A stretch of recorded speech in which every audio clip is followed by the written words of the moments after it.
আশঙ্কাজনক অবস্থায় আছেন। আমরা শুনতে পাচ্ছি যে ওনাকে দেশের বাইরে নিয়ে যেতে হতে পারে। তো আমরা আল্লাহর কাছে দোয়া করতেছি উনি যেন সুস্থ হয়ে ওঠেন, এবং যদি ওনাকে দেশের বাইরে নেওয়া হয় ওনাকে যেন তাড়াতাড়ি নেওয়া হয়। ওনার সুস্থতা দরকার।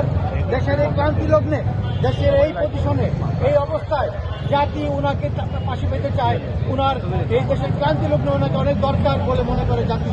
তাই এই খালেদা জিয়ার জন্য দেশবাসীর কাছে আমি অনুরোধ করবো, আপনারা সবাই দোয়া করবেন এবং আল্লাহর কাছে আমরা ফরিয়াদ করি আল্লাহ যেন তাকে হায়াতে তাইবা দান করেন, সুস্থতা দান করেন, এবং এই দেশের মানুষের আশা আকাঙ্ক্ষা, এই দেশের মানুষের স্বপ্ন, এই দেশের মানুষের গণতন্ত্র অধিকার, এই দেশের মানুষের ভোটের অধিকার, এই দেশের মানুষের একটি সুন্দর বাংলাদেশ, সবার আগে বাংলাদেশ, যে প্রত্যাশা, সেই প্রত্যাশাকে বাস্তবায়ন করবেন বলে আমি বিশ্বাস করি। তাই খালেদা জিয়ার সুস্থতা আমি মনে করি খুবই জরুরি। সবাই দোয়া করবেন খালেদা জিয়ার জন্য। এই মুহূর্তে আমরা হাসপাতালের সামনে দাঁড়িয়ে আছি। বিএনপি সারা বাংলাদেশ থেকে ঢাকা মহানগর উত্তর দক্ষিণ বিএনপি সকল নেতা কর্মী অনেকে এখানে উপস্থিত আছেন। বিএনপি ঢাকা মহানগর উত্তরের সংগ্রামে আহ্বায়ক আমিরুল ইসলাম সাহেব, যে অত্যন্ত গুরুত্বপূর্ণ দায়িত্ব পালন করছেন, তার সঙ্গে জাহাঙ্গীর আলম যুগ্ম মহাসচিব, যুগ্ম আহ্বায়ক সহ অনেক ঢাকা মহানগর উত্তর দক্ষিণের অনেক নেতাকর্মী এখানে উপস্থিত হয়েছেন, এবং তারা এখানে আইন শৃঙ্খলা এবং মানুষের নিরাপত্তার দায়িত্ব পালন করছেন। এবং এখানে একটি কথা বলে রাখা দরকার, খালেদা জিয়ার এই কঠিন অবস্থায় আপনারা হয়তো চিন্তা করতে পারবেন না, সারা বাংলাদেশের প্রতিটি গ্রামে গ্রামে, প্রতিটি মানুষের, প্রতিটা পরিবারের ভিতরে একটি কান্না, একটি চাপা কান্না বিরাজ করছে। মানুষের ভিতরে একটি দুঃখ, কষ্ট, যে এই মানুষটাকে যদি হারিয়ে ফেলি আমরা, তাহলে আমরা এই জাতি আগামীতে আমরা কি করব, এই জাতির ভবিষ্যৎ কি, এই জাতির কি হবে, এই যে একটা চিন্তা ভাবনা, এই আপসের নেত্রী যিনি সংগ্রাম করেছেন এই মানুষের বাক স্বাধীনতা, মানুষের ভোটের অধিকার, গণতন্ত্রের অধিকারের জন্য,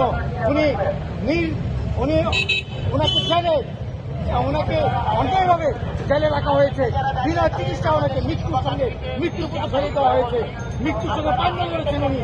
তাই আজকে জাতি সেই নেত্রীকে, সেই মানুষটিকে তিলে তিলে উপলব্ধি করতেছে যে এই মানুষটি কি হবে, এই যে একটা চিন্তা, এই যে মানুষের ভিতরে একটা ভাবনা, একটি ভয় কাজ করতেছে, যদি এই নেত্রী কিছু হয়ে যায় তাহলে জাতির আগামী দিনে কি অবস্থা হবে, কে দাঁড়াবে জাতির পাশে। এই নেত্রীর জন্য সকলে দোয়া করবেন এবং আল্লাহ যেন তাকে দ্রুত একটি ভালো চিকিৎসার ব্যবস্থা করে দেন, সেই আহ্বান রাখছি আমি জাতির কাছে, সারা বাংলাদেশের মানুষের কাছে। আমি আপনাদের সকলকে ধন্যবাদ, যারা মিডিয়া আছেন মিডিয়াদেরকে ধন্যবাদ। এখানে আমাদের অনেক নেতৃবৃন্দ সহ সকলেই আমরা এইখানে পরিবেশ বজায় রাখার জন্য কাজ করছি, এবং আমরা যতক্ষণ পর্যন্ত একটি সঠিক একটা জিনিস আমরা না পাবো, এখানে নেত্রীকে কোথায় নেওয়া হবে, কোথায় নিয়ে যাওয়া হচ্ছে, নেত্রীর বর্তমান অবস্থানটা কি, এই জিনিসগুলো আমরা সঠিকভাবে আমরা এখনো খবর কি হচ্ছে আমরা পাচ্ছি না। তাই আমরা উদ্বিগ্ন, আমরা উৎকণ্ঠা নিয়ে এইখানে দাঁড়িয়ে আছি।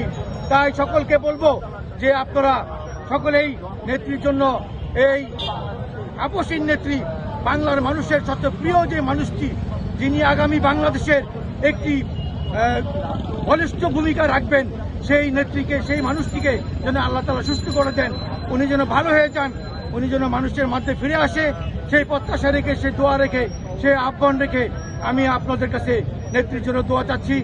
জাতি, আমি একজন সাধারণ নাগরিক হিসেবে আমি বলবো যে বাংলাদেশের যে যেখানে থাকেন, বাংলাদেশের প্রতিটি মানুষ দল মত নির্বিশেষে, আমাদের দলে মত পার্থক্য থাকতে পারে, চিন্তা চেতনা মত পার্থক্য থাকতে পারে, আমাদের ভিতরে অভিমান থাকতে পারে, আমাদের ভিতরে বিভিন্ন বিষয়ে বিভিন্ন দ্বন্দ্ব থাকতে পারে, বিভিন্ন চিন্তা ভাবনা থাকতে পারে, কিন্তু একজন মানুষ হিসেবে, একজন মানুষ যিনি সাবেক 3 প্রধানমন্ত্রী ছিলেন, এই দেশের গণতন্ত্রের মা, যে মানুষটি সাধারণ মানুষের জন্য, দেশের জন্য সংগ্রাম করে জীবনকে মৃত্যুর সঙ্গে পাঞ্জা লড়ে আজকে এই জায়গায় এসছেন উনি, সেই মানুষটির জন্য সবাই দোয়া করবেন।